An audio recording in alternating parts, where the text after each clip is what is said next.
बातमीपत्रात आता घेणार आहोत विविध क्षेत्रातील महत्त्वाच्या बातम्यांचा वेगवान आढावा टॉप 9च्या माध्यमातून। सुरुवातीला राजकीय बातम्या।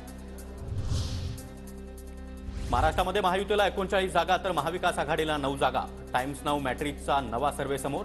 टाइम्स नाऊ आणि मॅट्रिकच्या सर्व्हेनुसार देशभरामध्ये एनडीएला 366 जागा मिळण्याचा अंदाज, तर इंडिया आघाडीला 106 जागांवर समाधान मानावं लागणार। सर्वे काहीही येऊ द्या, लोकांची मानसिकता ही मोदींसोबत जाण्याची। गेल्या वेळेपेक्षा देखील आमच्या जास्त जागा येतील।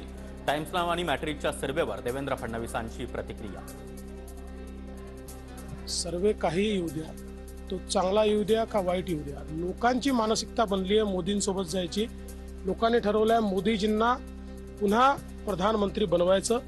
त्यामुळे मोदीजी आणि जे लोक मोदीजींना समर्थन करतात अशा प्रत्येकाला जनता निवडून देणार।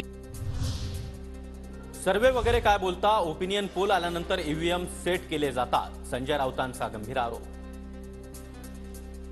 या सर्वे वगैरे काय घेऊन बसला, ईव्हीएम आणि ओपिनियन पोल्स ह्याच्यावरती विश्वास ठेवू नका। हा एक सगळ्यात मोठा देशातला फ्रॉड आहे। ईव्हीएम आणि ओपिनियन पोल, आधी ओपिनियन पोल येतात आणि त्यानंतर त्या पद्धतीने ईव्हीएम सेट केले जातात, हे आता स्पष्ट झालेलं आहे। देवेंद्र फडणवीस आणि पंकजा मुंडे यांची 2 दिवसांपूर्वी भेट। पंकजा मुंडेंसोबत इतर राजकीय विषयांवर चर्चा। राज्यसभेसंदर्भात चर्चा झाली नाही। पंकजा मुंडेंसंदर्भात वरिष्ठ चांगलाच निर्णय घेतील, देवेंद्र फडणवीसांची प्रतिक्रिया। पंकजाताई आमच्या पक्षाच्या नेत्या आहेत, त्यामुळे त्या मला भेटल्या, यात काही नवल नाही आहे। कोण राज्यसभेत जाईल कोण जाणार नाही याचा निर्णय आमचे वरिष्ठ घेतात। या संदर्भात जो काही निर्णय असेल तो निर्णय केंद्रीय पार्टी घेईल आणि मला हा विश्वास आहे की चांगला निर्णय। भाजप मनसे युती संदर्भात पत्रकारांचा देवेंद्र फडणवीसांना प्रश्न, तर फडणवीसांनी मात्र उत्तर देणं टाळलं। भाजप मनसेच्या युतीची खूप राज्यात चर्चा सुरू आहे। तुझ्या कानापर्यंत आलेली दिसते अशी चर्चा, तुझ्या कानापर्यंत आलेली दिसते अशी चर्चा। राज्यसभेसाठी महाविकास आघाडीकडे 32 मतं, त्यामुळे एका जागेवर सामाजिक क्षेत्रातील व्यक्तीला पाठवण्याची आमची भूमिका, संजय राऊतांचं वक्तव्य।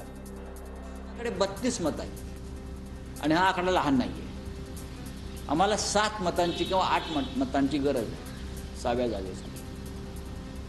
आमची अशी भूमिका आहे की महाराष्ट्रातून अशा एखाद्या सामाजिक क्षेत्रातल्या व्यक्तीला पाठवावं बिनविरोधपणे त्या जागेसाठी। लोकसभेला 400 जागा जिंकण्याचा दावा करताय, मग मोदींना काँग्रेसची भीती का? सातत्यानं नेहरूंवर टीका कशासाठी? मोदी मणिपूर काश्मीरी पंडितांवर का बोलत नाही? संजय राऊतांचा मोदींना खोचक सवाल। भारतीय जनता पक्षाला काँग्रेसचं आव्हान आहे, काँग्रेसची भीती आहे, इंडिया आघाडीची भीती आहे, हे स्पष्ट दिसतंय। तुम्हाला तुमच्या हिमतीवर तुमच्या ताकदीवर 400 जागा मिळणार आहेत ना, तुम्ही जिंकू शकता 400 जागा असं आपण म्हणताय, अब की बार 400 पार। मग गेल्या 10 वर्षामध्ये तुम्ही वारंवार काँग्रेसवर टीका का करताय? इंडिया आघाडीची दिल्लीमध्ये एकत्र बैठक होणार। बैठकीला उद्धव ठाकरे आणि शरद पवार उपस्थित राहणार। याच महिन्यामध्ये ही बैठक होण्याची शक्यता। फेब्रुवारी महिन्यामध्येच इंडिया आघाडीची सभा देखील होण्याची शक्यता। मुंबईमध्ये सभा व्हावी यासाठी महाराष्ट्रातील नेत्यांचे प्रयत्न, सूत्रांची माहिती, तर सोनिया गांधी सभेला उपस्थित राहण्याची शक्यता।